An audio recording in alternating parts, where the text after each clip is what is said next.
அப்போஸ்தலர் நடபடிகள் 1 அதிகாரம் 11வது வசனத்தை நாம் வாசிக்க கேட்கலாம். கலிலேயராகிய மனுஷரே, நீங்கள் ஏன் வானத்தை அண்ணாந்து பார்த்து நிற்கிறீர்கள்?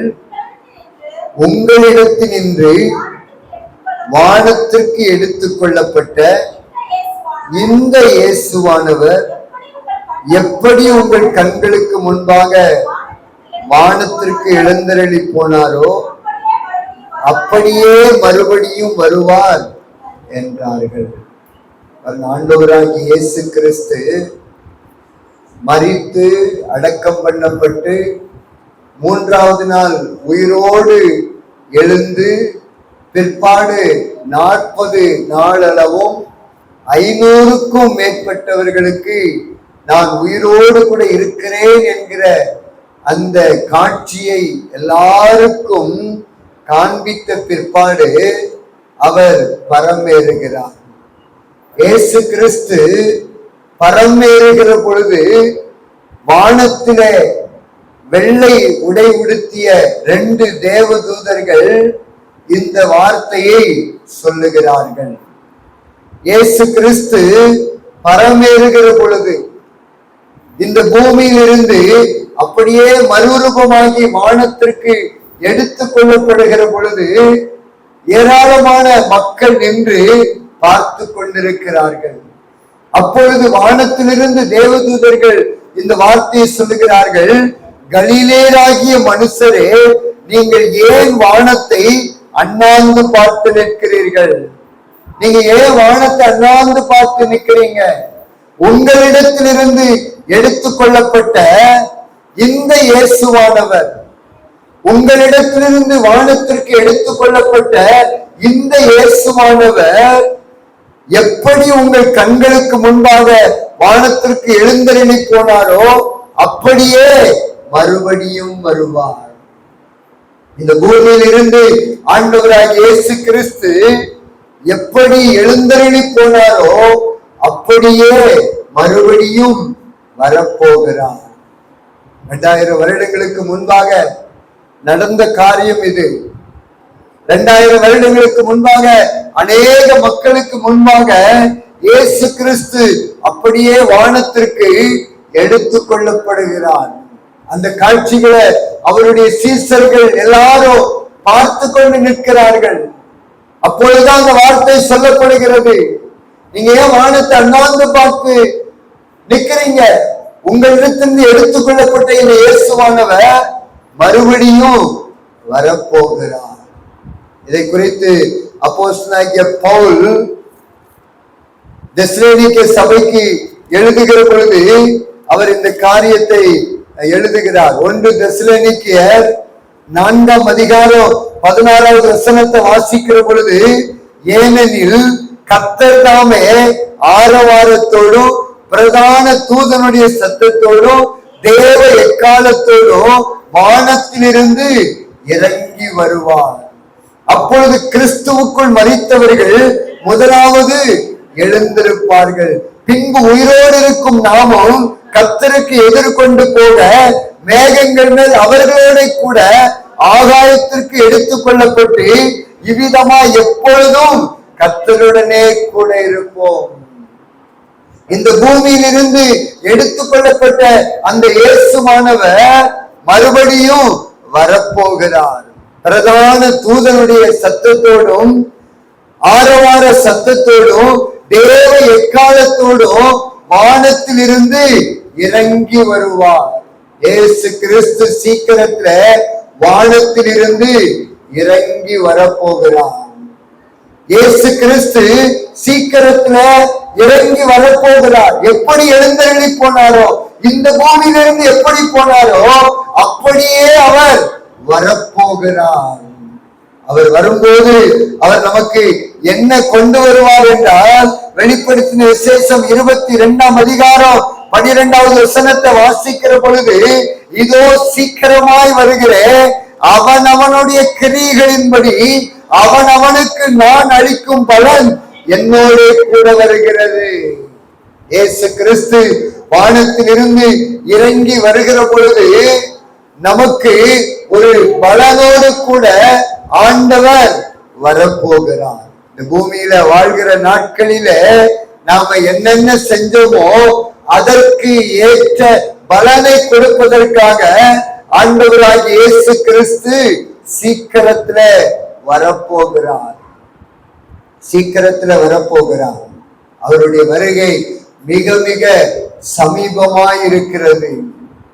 இயேசு கிறிஸ்துடைய வருகை மிக மிக சமீபமாய் இருக்கிறது. இந்த பூமியிலிருந்து கடந்து போன ஆண்டவராகிய இயேசு கிறிஸ்துடைய வருகை மிக மிக சமீபமாய் இருக்கிறது. எப்படி எழுந்தருளி போனாரோ அப்படியே அவர் மறுபடியும் வரப்போகிறார். அவர் வருகிற போது என்ன நடக்கும் என்றால் 2 பேதுரு 3ஆம் அதிகாரம் 10வது வசனத்தை வாசிக்கிற பொழுது, கர்த்தருடைய நாள் இரவிலே திருடன் வருகிற விதமாய் வரும். அப்பொழுது வானங்கள் மடமடவென்று அகன்று போகும், பூதங்கள் வெந்து உருகி போகும், பூமியும் அதில் உள்ள கிரியைகளும் எரிந்து அழிந்து போகும். இயேசு கிறிஸ்து வருகிற பொழுது என்ன சம்பவிக்கும் என்றால், முதலாவது வானம் மடமடவென்று அகன்று போகும். வானம் பார்ப்பதற்கு எவ்வளவு அழகா இருக்கிறது. காலை நேரத்துல இரவு வருவதற்கு முந்தின அந்த சாயங்கால நேரத்துல பார்ப்பீர்கள் என்றால் வானம் அழகாயிருக்கும். இந்த அழகாய் நமக்கு முன்பாக காணப்படுகிற இந்த அகன்ற பரந்த இந்த வானம் ஒரு நாளில மடமடவென்று அகன்று போக போகிறது. இயேசு கிறிஸ்து வருகிற பொழுது வானங்கள் மடமடவென்று அகன்று போக போகிறது. அது மாத்திரம் அல்லாதபடிக்கு பூதங்கள் வெந்து உருகி போகும், பூமியும் அதில் உள்ள கிரியைகளும் எரிந்து அழிந்து போகும். நம்ம குடியிருக்கிற வீடெல்லாம் அழிய போகுது. நாம வசிக்கிற நம்முடைய வீடு, நாம அனுபவித்துக் கொண்டிருக்கிற சகல பொருட்கள், நாம உண்டாக்கி வைத்திருக்கிற சகல விதமான காரியங்கள் எல்லாமே இயேசு கிறிஸ்து வருகிற பொழுது அவைகள் எல்லாம் எரிந்து சாம்பல் ஆகுமாம். அதைத்தான் வேதம் இன்னும் அழகாய் சொல்லுகிறது. 2 பேதுரு 3ஆம் அதிகாரம் 7வது வசனத்தை வாசிக்கிற பொழுது, இப்பொழுது இருக்கிற வானங்களும் பூமியும் அந்த வார்த்தையினால அக்கினிக்கு இரையாக வைக்கப்பட்டிருக்கிறது. இந்த பூமி எதற்காக வைக்கப்பட்டிருக்கிறது? அக்கினிக்கு இரையாக வைக்கப்பட்டிருக்கிறது. இந்த பூமியில நாம் பார்க்கிற அழகழகான கட்டடங்கள் எல்லாம் ஒரு நாளில அக்கினியினாலே எரிய போகிறது. ஆண்டவர் சொல்றார், இந்த வார்த்தை ஒரு நாளும் மாறாது. ஒருவேளை இதெல்லாம் நடக்குமா, இதெல்லாம் சாத்தியமாகுமா அப்படின்னு நம்ம யோசிக்கலாம், கேள்வி கேட்கலாம். ஆனா ஆண்டவருடைய வார்த்தை அப்படியே நடக்கும். ஆண்டவருடைய வார்த்தையில ஒரு எழுத்து, ஒரு உறுப்பு கூட மாறாது என்று எழுதப்பட்டிருக்கிறது. ஆண்டவர் சொன்ன வார்த்தை நிறைவேறும். அதனாலதான் அப்போஸ்தலனாகிய பவுல் சொல்லுகிறார், நீங்க பூமிக்குரியவைகளை அல்ல, இவைகளிலும் மேலானவைகளை நாடுங்கள். இவைகள் எல்லாம் அனித்தியமானவைகள் என்று அப்போஸ்தலனாகிய பவுல் எழுதுகிறார். இந்த பூமியில நாம உண்டாக்கி வைத்திருக்கிற எல்லாமே அனித்தியமானது. ஒரு நாளில இவைகள் எல்லாம் அக்கினிக்கு இரையாக போகிறது என்பதை நாம் மறந்து போக கூடாது. ஒரு நாள்ல வானத்திலிருந்து அக்கினி விழும், ஒரு நாள்ல வானத்திலிருந்து அக்கினி விழும். அன்னைக்கு எல்லாமே எரிந்து சாம்பல் ஆகும். ஆண்டவருடைய வார்த்தை தெளிவாய் சொல்லுகிறது, பூமியும் அதில் உள்ள கிரியைகளும் எரிந்து அழித்து போகுமாம். இந்த பூமி அழிய போகிறது. இந்த பூமி ஒரு நாள்ல அக்கினிக்கு இரையாக போகிறது. அடுத்தது என்ன நடக்கும்? இங்க எழுதப்பட்டிருக்கிறது 13வது வசனம், அவருடைய வாக்குத்தத்தத்தின்படியே நீதி வாசமாயிருக்கும் புதிய வானங்களோ புதிய பூமியோ உண்டாகும் என்று காத்திருக்கிறோம். பாருங்க, இந்த பூமியை ஆண்டவர் அழித்து விட்டு நீதி வாசமாயிருக்கிற ஒரு புதிய வானத்தையோ ஒரு புதிய பூமியோ ஆண்டவர் நமக்காக உண்டாக்க போகிறார். ஒரு சிலர் அப்படியே ஆச்சரியமா பாக்குறீங்க. எவ்வளவு கஷ்டப்பட்டு பெரிய பெரிய பில்டிங் எல்லாம் மனிதர்கள் கட்டி இருக்கிறாங்க. எவ்வளவு கஷ்டப்பட்டு ஆடம்பரமா வாழ்வதற்காக எத்தனை கட்டடங்கள், எத்தனை சிறப்புக்குரிய காரியங்கள், இவைகளெல்லாம் அக்கினிக்கு இரையாக போகிறதா, இவைகளெல்லாம் அக்கினியினால் அழிய போகிறதா என்று நீங்க யோசிக்கிறீங்க. நடக்கும். இயேசு கிறிஸ்து வருகிற பொழுது நடக்கும். ஆண்டவருடைய வார்த்தை ஒரு நாளும் மாறாது. கர்த்தருடைய நாள் இரவிலே திருடன் வருகிற விதமாய் வரும். அப்பொழுது வானங்கள் மடமடவென்று அகன்று போகும், பூதங்கள் வெந்து உருகி போகும், பூமியும் அதிலுள்ள கிரியைகளும் எரிந்து அழிந்து போகும். இந்த பூமி பாவத்தினால நிரம்பி இருக்கிறது. இந்த பூமி பாவத்தினால நிரம்பியிருக்கிறது. ஆகையினால பாவம் நிறைந்த இந்த பூமியை அழித்து விட்டு ஆண்டவர் சொல்லுகிறார், நீதி வாசமாயிருக்கிற நான் புதிய வானத்தையும் புதிய பூமியையும் நான் உண்டாக்க போகிறேன். புதிய வானம் புதிய பூமி நமக்காக ஆண்டவர் உண்டாக்குவேன்னு சொல்றார். அந்த புதிய வானத்திற்குள்ளே அந்த புதிய பூமிக்குள்ளே போக வேண்டும் என்றால் நாம என்ன செய்யணும் அப்படின்னு ஆண்டவர் 14வது வசனத்துல சொல்லுகிறார். நான் புதிய வானம் புதிய பூமியை உண்டாக்க போகிறேன். ஆகையால் பிரியமானவர்களே, இவைகள் வர காத்திருக்கிற நீங்கள் கரையற்றவர்களும் பிழையில்லாதவர்களுமாய் சமாதானத்தோடு அவர் சந்நிதியில் காணப்படும்படி ஜாக்கிரதையாயிருங்கள். புதிய வானம் புதிய பூமி வரப்போகிறது. நமக்காக ஆண்டவர் புதிய வானத்தையும் புதிய பூமியையும் உண்டாக்க போகிறார்.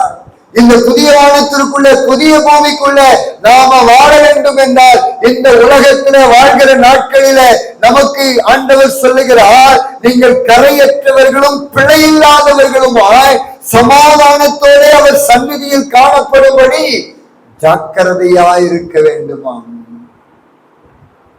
இந்த பூமியை இந்த வானத்தை ஆண்டவர் அழிக்க போகிறார். அதற்காக இயேசு சீக்கிரத்துல வரப்போகிறார். அவர் சொன்ன வார்த்தை நிறைவேற போகிறது. இயேசு கிறிஸ்து வருவதற்கு முன்பாக என்னெல்லாம் நடக்கும்னு ஆண்டவர் சொன்னாரோ அதெல்லாம் இந்த பூமியில நடந்து கொண்டிருக்கிறது. பூமி அதிர்ச்சி வரும்னு ஆண்டவர் சொன்னார். எங்கு பார்த்தாலும் பூமி அதிர்ச்சி, யுத்தங்களின் செய்திகளையும் கேள்விப்படுவீர்கள் என்று இயேசு சொன்னார். எங்கு பார்த்தாலும் யுத்தம், எங்கு பார்த்தாலும் யுத்தம். கொள்ளை நோய் வரும்னு இயேசு சொன்னார். எங்கு பார்த்தாலும் கொள்ளை நோய். ஜனத்திற்கு விரோதமாய் ஜனம் எழும்புவார்கள். அக்கிரமம் மிகுதியாவதினாலே அன்பு தணிந்து போகும். இன்றைக்கு ஆண்டவர் சொன்ன அத்தனை காரியங்களும் நம்முடைய கண்களுக்கு முன்பாக நடந்து கொண்டிருக்கிறது. ஆகையினால்தான் சொல்லுகிறேன், இயேசு கிறிஸ்துவினுடைய வருகை மிக மிக சமீபம். இயேசு கிறிஸ்துவினுடைய வருகை மிக மிக சமீபம். இயேசு வருகிற பொழுது வானத்திலிருந்து அக்கினி விழும், வானத்திலிருந்து கந்தகம் விழும். எப்படி சோதம் கோமர பட்டணம் அக்கினிக்கு இரையானதோ அதே போல ஒரு நாளில நாம் வாழ்கிற இந்த பூமிக்கும் சம்பவிக்க போகிறது. அதி சீக்கிரத்துல வருவேன் என்று சொன்ன ஆண்டவர் சீக்கிரத்திலே வரப்போகிறார். அவர் வந்து புதிய வானம் புதிய பூமியை ஆண்டவர் நமக்காக உருவாக்கி தரப்போகிறார். நம்மள அந்த புதிய வானத்துல புதிய பூமியில வாழ வைப்பதற்காகத்தான் இயேசு கிறிஸ்து இன்றைக்கு நம்மோடு கூட பேசிக் கொண்டிருக்கிறார். அந்த புதிய வானத்திற்குள்ள அந்த புதிய பூமிக்குள்ள வர வேண்டும் என்றால் கரையில்லாத பிழையில்லாத ஒரு வாழ்க்கை வாழ்வதற்கு உங்களை அர்ப்பணிக்க வேண்டும். உலக பிரகாரமாக எல்லாரும் வாழ்கிறது போல வாழ்ந்தால் அந்த வீட்டுக்குள்ள பிரவேசிக்க முடியாது, அந்த உலகத்திற்குள்ள பிரவேசிக்க முடியாது, அந்த மறுமைக்குள்ள பிரவேசிக்க முடியாது. நமக்காக ஆண்டவர் ஒரு வீட்டை கட்டிக்கிட்டு இருக்கிறார், ஸ்தலத்தை கட்டிக்கிட்டு இருக்கிறார். நம்மளை தங்க வைப்பதற்காக இயேசு ஒரு பெரிய வேலை அவர் செய்து கொண்டிருக்கிறார். ஒவ்வொருத்தர் பேர்லையும் ஒவ்வொரு வீட்டை ஆண்டவர் கட்டி கொண்டிருக்கிறார். அந்த வீட்டுக்குள்ள நீங்க போகணும் அப்படின்னா இந்த பூமியில வாழ்கிற நாட்களில கரை இல்லாத பிழை இல்லாத ஒரு வாழ்க்கை வாழ வேண்டும். இன்னைக்கு நம்ம வாழ்க்கை எப்படி இருக்கிறது? நம்முடைய காரியங்கள் எப்படி இருக்கிறது? கொஞ்சம் நிதானிங்க. இயேசு கிறிஸ்துவின் வருகை மிக மிக சமீபம். எப்ப வேணாலும் இயேசப்பா வரலாம். அதனால்தான் ஒரே வார்த்தை சொல்லிட்டார், திருடனை போல வருவேன். எந்த திருடனும் நான் இன்னைக்கு இந்த தேதியில நான் திருடுறதுக்கு வரேன் அப்படின்னு சொல்லிட்டு வருவதில்லை. திடீர்னு திருடன் வருவான், எல்லாத்தையும் கொள்ளையடிச்சிட்டு போயிடுவான். அதே போல இயேசு சீக்கிரத்துல வரப்போகிறார். அதி சீக்கிரத்துல இயேசு வரப்போகிறார். அவரை சந்திப்பதற்கு நாம ஆயத்தப்பட வேண்டும். எப்பவும் ஆயத்தமா இருக்கணும். 10 கன்னிகைகள் அந்த சம்பவத்தை அதற்காகத்தான் ஆண்டவர் எழுதி வைத்திருக்கிறார். 10 பேர் மணவாளனுக்காக காத்திருந்தார்கள், காத்திருக்கிறார்கள். மணவாளன் வருகிறதற்கு நேரம் ஆகிக்கொண்டே போகிறது. இன்னும் வரலையே நீ காத்துக்கிட்டே இருக்கிறாங்க. 5 பேரு சோர்ந்து போயிட்டாங்க. இன்னைக்கு நிறைய பேரு அப்படிதான் சோர்ந்து போயிடுறாங்க. 2000 வருஷமா இயேசு வருகிறார்னு சொல்லிக்கிட்டே தானே இருக்கிறீங்க, இன்னும் இயேசு வரலையே அப்படின்னு நிறைய பேர் இன்னைக்கு சோர்ந்து போயிட்டாங்க. அதை குறித்து பேசுவதை மறந்து விட்டார்கள். சபைகளில அதை குறித்ததான பிரசங்கங்கள் இன்றைக்கு குறைந்து விட்டது. காரணம் 2000 வருஷம் ஆயிடுச்சு, இன்னும் வருவார்னு சொல்லிக்கிட்டு தான் இருக்கிறாங்க. வரலையே அப்படின்னு நிறைய பேர் அந்த 5 கன்னிகைகளை போல சோர்ந்து போய் இருக்கிறாங்க. அதனால்தான் ஆண்டவர் இன்னைக்கு மறுபடியும் ஞாபகப்படுத்துகிறார், என்னுடைய பிள்ளைகளே நான் சீக்கிரத்துல வரப்போகிறேன். அந்த 5 கன்னிகைகளை போல எப்பொழுது நீங்க ஆயத்தமாயிருங்க. எந்த நேரத்துல நான் வருவேன்னு தெரியாது, ஆனா சீக்கிரத்துல வருவேன். திருடனை போல நான் வருவேன். எப்ப வருவேன், என்னைக்கு வருவேன்னு சொல்ல முடியாது, ஆனா சீக்கிரத்துல வருவேன். ஆகையினாலே நீங்க எல்லா நேரத்திலையும் ஆயத்தமாயிருக்க வேண்டும். அவரை சந்திப்பதற்கு நாம் ஆயத்தப்பட வேண்டும். கரையில்லாத ஒரு வாழ்க்கை வாழ்வதற்கு நம்மை அர்ப்பணிக்க வேண்டும். பிழையில்லாத ஒரு வாழ்க்கை வாழ்வதற்கு அர்ப்பணிக்க வேண்டும். அப்பந்தான் நாம் அந்த புதிய வானம் புதிய பூமிக்குள்ள போக முடியும். புதிய வானம் புதிய பூமியில நீதிதான் வாசமா இருக்கும், பரிசுத்தம் தான் வாசமா இருக்கும். அங்க அழுகை கிடையாது, கண்ணீர் கிடையாது, வேதனை கிடையாது, மரணம் கிடையாது, துக்கம் கிடையாது, துயரம் கிடையாது. சந்தோஷமான ஒரு இடம் தான் பரலோகம். அப்படிப்பட்ட பரலோக வாழ்க்கைய ஆண்டவர் இயேசு நமக்காக வைத்திருக்கிறார். அந்த வாழ்க்கை வேண்டும் என்றால் இந்த பூமியில வாழ்கிற நாட்களில கரையில்லாத ஒரு வாழ்க்கை வாழ வேண்டும். இந்த உலக ஆசீர்வாதங்களை விட மேலான ஆசீர்வாதம் பரலோக ஆசீர்வாதம். இந்த உலகத்துல எவ்வளவுதான் ஆசீர்வாதம் நமக்கு இருந்தாலும் அந்த ஆசீர்வாதம் பரலோகத்திற்கு போவதற்கு நமக்கு உதவி செய்யாது. பரலோகத்திற்கு போவதற்கு ஒரே ஒரு வழி பரிசுத்தம் மாத்திரம்தான். பரிசுத்தம் இல்லாமல் ஒருவனும் கர்த்தரை தரிசிக்க முடியாது. ஏசப்பா பரிசுத்தம் உள்ளவர். அவர் பரிசுத்தம் உள்ள, பாவத்தை பாராத சுத்த கண்ணர். அவர் பரிசுத்தம் உள்ள தெய்வம். ஆகையினாலே பரிசுத்தம் உள்ள தெய்வத்தோடு கூட நாம் வாழ வேண்டும் என்றால் நாமும் இந்த பூமியில வாழ்கிற நாட்களில பரிசுத்தம் உள்ள ஒரு வாழ்க்கை வாழ வேண்டும். கரையில்லாத ஒரு வாழ்க்கை வாழ வேண்டும். நமக்காக ஏசப்பா பெரிய ஆசீர்வாதத்தை வச்சிருக்கிறாங்க. நமக்காக தங்கமயமான ஒரு நகரத்தை ஆண்டவர் உருவாக்கி வச்சிருக்கிறாங்க. நமக்காக தங்கத்திலேயே வீடு கட்டி வச்சிருக்கிறாங்க.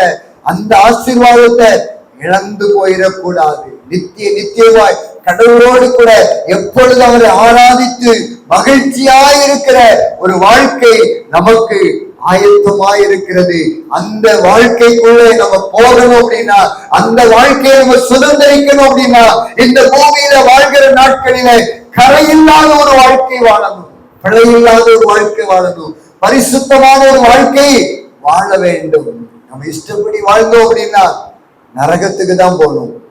இந்த பூமி ஓட்டத்தை நம்ம ஒவ்வொருவருமே ஒவ்வொரு நாள்ல முடிக்க போகிறோம். மரணம் என்பது எல்லாருக்கும் ஒரு நாளிலே சம்பவிக்கும். மரணத்திற்கு பிற்பாடு என்ன? பரலோகமா நரகமா?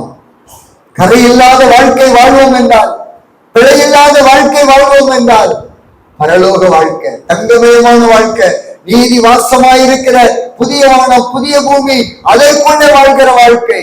நம்ம இஷ்டப்படி இந்த உலகத்துல வாழ்ந்தோம் அப்படின்னா நரகம். நரகமும் நித்தியமானது. ஒரு நாள்ல தீல போட்டு எடுக்கிற வாழ்க்கை அல்ல, நித்தியமாய் தீயிலேயே வேதனைப்படணும். இந்த உலகத்துல நம்ம கொஞ்ச நாள் சந்தோஷத்தை அனுபவிச்சா நரகத்துல போய் வேதனைப்படணும். நரகம் உண்டு, அக்கினி அவியாது, புழு சாவாது, வேதனை வேதனை வேதனை. ஆனா பரலோகம் அதற்கு நேர்மாறானது. நித்தியமாய் சந்தோஷம், நித்தியமாய் ஆடல் பாடல், சமாதானமான ஒரு வாழ்க்கை. எந்த வாழ்க்கை வேணும் நீங்களே முடிவு பண்ணி கொள்ளுங்க. கரையில்லாத ஒரு வாழ்க்கை வாழ்ந்து உலக ஓட்டத்தை முடிப்போம் என்றால் ஏசப்பா கூட இருக்கலாம். இந்த உலகத்தை அனுபவிச்சார், அனல் இல்லாம குளிர் இல்லாம வெதுவெதுப்பான ஒரு வாழ்க்கை வாழ்ந்தா நரகம்தான். அதனால ரெண்டு வாழ்க்கை இருக்குது, பரலோகம் அல்லது நரகம். இயேசு சீக்கிரம் வரப்போகிறார். பரலோகத்திற்கு நம்ம போகணும் அப்படின்னா ஆண்டவர் நம்மிடத்தில் எதிர்பார்க்கிற காரியம் பரிசுத்தம், கரையில்லாத பிழையில்லாத ஒரு வாழ்க்கை வாழணும். அதனால இன்னைக்கு ஆண்டவருடைய சமூகத்துல நம்முடைய வாழ்க்கையை அர்ப்பணிக்க வேண்டும், ஒப்பு கொடுக்கணும். ஆண்டவரே என்னை ஒப்பு கொடுக்கிறேன், உன்னை பரிசுத்தமாக்குகிற கர்த்தர் நானே நீ சொல்றார். நீ பரிசுத்தமாய் வாழ்வது என்பது ஒரே நாள்ல, ஒரே வாரத்துல, ஒரே மாதத்துல, ஒரே வருஷத்துல வருகிற வாழ்க்கை அல்ல. ஒவ்வொரு நாளும் தேவ சமூகத்துல ஒப்பு கொடுத்து அறிக்கை செய்து நம்முடைய பாவங்களை எல்லாம் ஆண்டவருடைய சமூகத்துல அறிக்கை செய்து பரிசுத்தத்திற்காக, உண்மைக்காக, உத்தமத்திற்காக நம்ம ஆண்டவருடைய சமூகத்துல கேட்கிற பொழுது நம்மை ஆண்டவர் பரிசுத்தப்படுத்துவார். கரையில்லாத ஒரு வாழ்க்கையை கேட்கணும், பிழையில்லாத ஒரு வாழ்க்கையை ஆண்டவரிடத்துல கேட்கணும். அப்பதான் ஆண்டவரை தரிசிக்க முடியும். இயேசு சீக்கிரம் வரப்போகிறார். இந்த உலகத்திலிருந்து அவர் எப்படி எடுத்துக் கொள்ளப்பட்டாரோ அப்படியே மறுபடியும் வரப்போகிறார். அவர் வானத்திலிருந்து இறங்கி வரப்போகிறார். வருகிற பொழுது கிறிஸ்துவுக்குள் மரித்தவர்கள், இயேசுவுக்குள் மரித்தவர்கள் முதலாவது எழுந்திருப்பார்கள். பின்பு உயிரோடு இருக்கிற நாம் அப்படியே மறுரூபமாக்கப்பட்டு பறந்து போயிடுவோம். இப்போ இந்த நொடியில ஏசப்பா வந்தாரு அப்படின்னா நம்ம எல்லாரும் அப்படியே எடுத்துக் கொள்ளப்படுவோம். இந்த ரூம் காலியா இருக்கும். அதே போலதான் ஏசப்பா எப்ப வந்தாலும் சரி, கிறிஸ்துவுக்குள்ளே வாழ்கிறவர்கள், ஆண்டவருக்குள்ளே வாழ்கிறவர்கள் அப்படியே அவரோடு கூட எடுத்துக் கொள்ளப்படுவார்கள். ஒருவேளை இதெல்லாம் எப்படி நடக்கும்? இதெல்லாம் சாத்தியமா அப்படின்னா இது சாத்தியம்தான். நோவா தேவனோடு கூட சஞ்சரித்தார், ஏனோக்கு தேவனோடு கூட சஞ்சரித்தார், எலியா தேவனோடு கூட சஞ்சரித்தார். ஏனோக்கு அப்படியே எடுத்துக் கொள்ளப்பட்டார், நோவா அழிவிலிருந்து காக்கப்பட்டார், எலியா அப்படியே சுழல் காற்றில அப்படியே வானத்துல பறந்து போயிருக்கிறார். இதெல்லாம் நடந்திருக்கிறது. அதே போல நடக்க போகிறது. இயேசு ஒரு நாளில வருகிற பொழுது நாமெல்லாம் அப்படியே மறுரூபமாக்கப்பட்டு இயேசுவோடு கூட மத்திய வானத்துல இருப்போம். இதை விட மேலான ஆசீர்வாதம் இந்த பூமியில எதுவுமே கிடையாது. இந்த அற்புதத்தை உங்களுக்கு இன்னைக்கு நான் தரப்போகிறேன் அப்படின்னு ஆண்டவர் சொல்லுகிறார். பரலோக ஆசீர்வாதத்தை உங்களுக்கு நான் தரப்போகிறேன் என்று சொல்லுகிறார். இந்த உலகத்துல பரலோக ஆசீர்வாதத்தை விட மேலான ஆசீர்வாதம் எதுவுமே கிடையாது. எல்லா ஆசீர்வாதங்களும் அழிந்து போகும். ஆனா பரலோக ஆசீர்வாதம் மாத்திரம் நிலையானது, நித்தியமானது. அதுக்கு வருஷ கணக்கே கிடையாது. 1000, 2000, 5000, 10,000 லட்சக்கணக்கான வருடங்கள் இயேசுவோடு கூட வாழ்கிற அந்த வாழ்க்கை தான் பரலோக வாழ்க்கை. அதே போல நரகமோ ஆயிரக்கணக்கான வருடங்கள் நித்தியமாய் வேதனைப்பட வேண்டும்.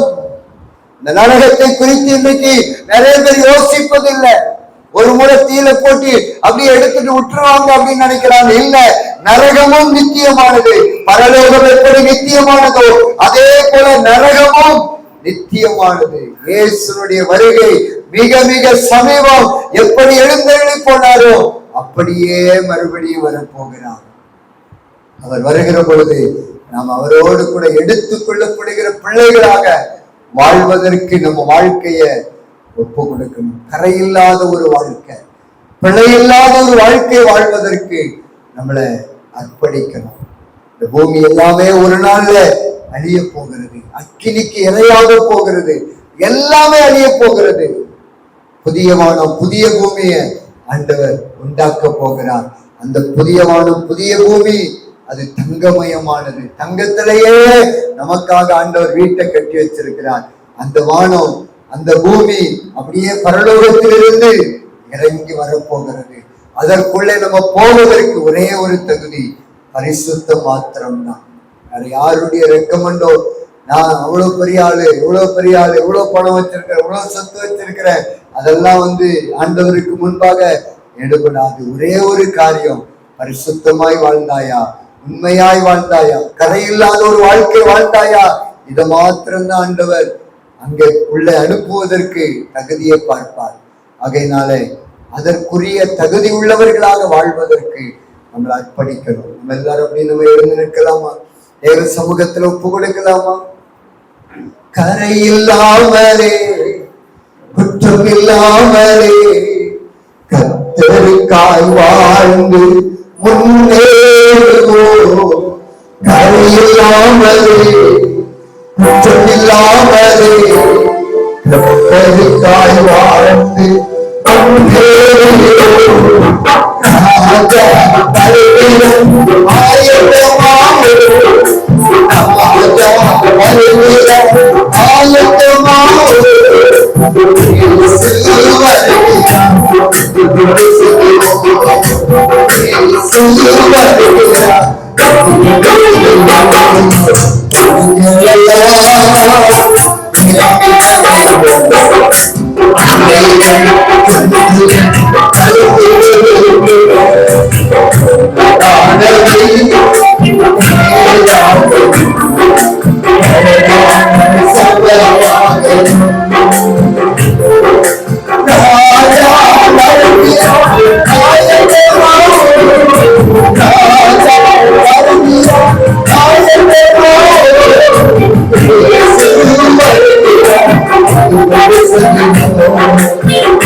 ஒரு திருடனை போல இயேசு வரப்போகிறார். எப்போ வருவார், என்னைக்கு வருவார் தெரியாது. ஆனா சீக்கிரத்துல வரப்போகிறார். 10 கன்னிகைகள் காத்திருந்தாங்க. ஆனா 5 பேர் ஆயத்தம் இல்லாம இருந்தாங்க. மணவாளன் வந்துட்டார். மணவாளன் வந்துட்டார். ஆயத்தமாயிருந்தவர்கள் மாத்திரம் மணவாளனோடு கூட போனாங்க. ஆயத்தம் இல்லாதவர்களுக்கு கதவு அடைக்கப்பட்டது. 2வது ஒரு சான்ஸ் கிடையாது. அதனால இன்றைக்கே கரையில்லாத பிழையில்லாத ஒரு வாழ்க்கைக்கு ஒப்பு கொடுத்துருங்க. உங்க கருத்தை ஆண்டவருக்கு கொடுத்துருங்க. ஆண்டவரே என்னை ஒப்பு கொடுக்கப்பா, என்னை அர்ப்பணிக்கிற ஆண்டவரே, என்னால முடியலப்பா, என்னால முடியல, என் கையை நீங்க பிடிச்சுக்கிடுங்க ஆண்டவரே. கதையில்லாத ஒரு வாழ்க்கை எனக்கு தங்கப்பா, பிழை இல்லாத ஒரு வாழ்க்கை வாழ எனக்கு உதவி செய்யுங்கப்பா. ஒப்பு கொடுங்க. தேவ சமூகத்தில் ஒப்பு கொடுங்க. ஒப்பு கொடுங்க. பேசுங்க. ஆண்டவரோடு கூட பேசுங்க. கரையில்லாத ஒரு வாழ்க்கை, பிழை இல்லாத ஒரு வாழ்க்கையை தருவதற்கு ஆண்டவர் வந்திருக்கிறார். ஆண்டவர் வந்திருக்கிறார். பேசுங்க. அவரோடு கூட பேசுங்க. ஆண்டவரே என்னால முடியலப்பா, நான் நித்திய ஜீவனுக்குள்ள வரணும், பரலோக ஆசீர்வாதத்தை சுதந்திரித்துக் கொள்ளணும், இந்த தங்கமயமான வீட்டுக்குள்ள நான் வரணும் ஆண்டவரே. நீதி வாசமாய் இருக்கிற அந்த புதிய பூமியை நான் பார்க்கணும் ஆண்டவரே. இரவு பகலும் உண்மை சேவிக்கிற, உங்களுடைய சிங்காசனத்திற்கு முன்பாக நிற்கிற அந்த மேன்மையான ஒரு வாழ்க்கை எனக்கு வேண்டாம் ஆண்டவரே. சொல்லுங்க. ஆண்டவருடைய சமூகத்துல சொல்லி ஒப்பு கொடுங்க. இந்த பரலோக வாழ்க்கை எனக்கு வேணும்.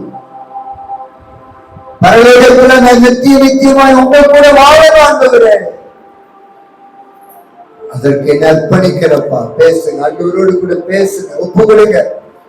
தேவ சமூகத்துல ஒப்பு கொடுங்க. என் வாழ்க்கையை அர்ப்பணிக்கிறப்பா,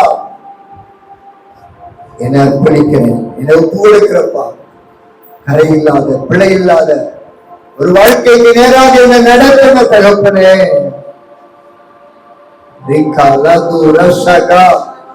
ஒப்பு கொடுக்கிற பிள்ளைகள் மீது உங்க பரிசுத்தம் இறங்கி வரட்டுப்பா. உன்னை பரிசுத்தமாக்குகிற கர்த்தர் நானேன்னு சொன்னீங்களே. பரிசுத்தப்படுத்துங்க, பரிசுத்தப்படுத்துங்க, பரிசுத்தப்படுத்துங்க. பரலோக வாழ்க்கை இல்லைன்னா நரகம், நரகம் வேதனை உள்ள ஒரு இடம். நித்தியமாய் அக்கினியில வேதனைப்பட வேண்டிய ஒரு இடம் நரகம். நரகத்தில் இருந்து தப்பிப்பதற்காகத்தான் ஆண்டவர் உங்களோடு கூட பேசிக் கொண்டிருக்கிறார். கரையுள்ள வாழ்க்கை வாழ்வீர்கள் என்றால், பிழையுள்ள ஒரு வாழ்க்கை வாழ்வீர்கள் என்றால், பரிசுத்தம் இல்லாமல் ஒரு வாழ்க்கை வாழ்வீர்கள் என்றால் சாத்தான் நரகத்துக்கு கொண்டு போயிடுவான். அதே நேரத்தில் ஆண்டவருடைய கரத்துல ஒப்பு கொடுத்துட்டீங்க அப்படின்னா, கரையில்லாத பிழையில்லாத ஒரு வாழ்க்கை வாழ்வதற்கு அர்ப்பணிக்கிற ஆண்டவரே நீ சொல்லிட்டீங்கன்னா போதும், ஆண்டவர் அப்படியே பரலோக பாக்கியத்தை தந்துருவான். நம்மளை பரிசுத்தப்படுத்தி, நம்மளை சுத்தப்படுத்தி, நம்மளை அப்படியே அவர் பக்கமா இழுத்துக்கிட்டே போயிடுவார். ஒப்பு கொடுப்பீங்களா தேவ சமூகத்துல? ஒப்பு கொடுக்கிற பிள்ளைகளுக்காக வருகிறப்பா, ஒரு அற்புதத்தை உங்க பிள்ளைகளுடைய வாழ்க்கையில செய்யுங்க. பரிசுத்தம் என்கிற அற்புதத்தை உங்க பிள்ளைகளுக்கு கொடுங்கப்பா. கரையில்லாத பிழை இல்லாத ஒரு வாழ்க்கை என்கிற அற்புதம் உங்களுடைய பிள்ளைகளுடைய வாழ்க்கையில உண்டாகட்டும் என்று சொல்லிக்கிறப்பா. கரையில்லாத பிழை இல்லாத வாழ்க்கை எங்களை நித்திய ஜீவனுக்குள்ள கொண்டு போயிருப்பா. அப்படிப்பட்ட ஒரு வாழ்க்கை வாழ்வதற்கு எங்களை அர்ப்பணிக்கிறோம். ஒப்பு கொடுங்க, ஒப்பு கொடுக்கிற பிள்ளைகளுக்கு கிருபை கொடுங்க. ஒருவர் கூட கெட்டு போக கூடாது, ஒருவர் கூட நரகத்திற்கு போகக்கூடாது என்று நீங்க சித்தமுள்ள தேவனப்பா. அதனால்தான் இன்னும் நீங்க வராம தாமதித்துக் கொண்டிருக்கிறீங்க. எல்லாரும் மனம் திரும்பணும், எல்லாரும் சத்தியத்தை அறிகிற அறிவை அடையணும், எல்லாரும் ரட்சிக்கப்படணும்னு நீங்க காத்திருக்கிறீங்கப்பா. தகப்பனே, இந்த 2வது நாள் உங்க கூட்டத்திற்கு வந்த அத்தனை பிள்ளைகள் மீதும் உங்க ஆளுகை இறங்கினதற்காக நன்றி. ரத்தத்தினால கழுவி பரிசுத்தப்படுத்தி கரையில்லாத பிழை இல்லாத ஒரு வாழ்க்கைய அப்பா நீங்க கொடுத்து விட்டதற்காக நன்றி அப்பா. அந்த ஒவ்வொரு பிள்ளைகளை நீங்க தொட்டீங்க, உங்க கரத்தினால தொட்டு ஆசீர்வதித்தீங்க. நன்றி அப்பா, நன்றி அப்பா. இந்த 2 நாள் கூட்டத்துல அன்றோர் எங்களோடு கூட நீங்க பேசினீங்கப்பா, எங்களோடு கூட நீங்க பேசினீங்கப்பா. அந்த ஒவ்வொரு பிள்ளைகளையும் எஸ்அப்பா நீங்க ஆசீர்வதித்தீங்கப்பா. இதற்காக நன்றி சொல்லுகிறோம். இயேசு உங்களுக்கு அற்புதம் செய்வார் என்ற இந்த வார்த்தை இன்னைக்கு நேற்று நிறைவேற்றினீங்கப்பா. அந்த ஒவ்வொரு பிள்ளைகளுக்கும் நீங்க அற்புதம் செஞ்சீங்க, அதற்காக நன்றி சொல்லுகிறப்பா, நன்றி சொல்லுகிறேன். அந்த ஒரு சிறு பிள்ளைகள் முதற்கொண்டு பெரியவர் வரைக்கும் ஆண்டவரை வந்து ஆசீர்வதிக்கிற கரத்தினால தொட்டு ஆசீர்வதித்து அனுப்புங்க. ஒருவர் வெறுமையாய் திரும்பி போகக்கூடாது, நிறைவான ஆசீர்வாதத்தோடு கூட கடந்து போகணும்பா. நீங்க அப்படியே செய்ததற்காக நன்றி. இந்த கொள்கைக்காக ஜெபித்த, உழைத்த, கொடுத்த அத்தனை பிள்ளைகளையும் ஆசீர்வதிக்கிறாங்க என்று சொல்லிக்கிறேன். இதற்கேற்ற பிரதிபலன் உடைய பிள்ளைகளுடைய வாழ்க்கையில, குடும்பத்துல இயேசுவின் நாமத்தில் உண்டாகட்டும். ஆசீர்வதி. இசை கருவிகளை வாசித்த, பாடல்களை பாடின, சாட்சி சொன்ன அத்தனை பிள்ளைகளையும் கர்த்தர் ஆசீர்வதிங்கப்பா, ஆசீர்வதிங்க. எல்லாவற்றையும் உங்க கருத்துல முற்றிலுமாக ஒப்பு கொடுக்கணும், பொறுப்படுத்துகிறோம். துதி, கன, மகிமை எல்லாம் ஒருவருக்கு மாத்திரம் செலுத்துகிறோம். இயேசுவின் நாமத்தில் ஜெபிக்கிறோம் நல்ல பிதாவே, ஆமென், ஆமென்.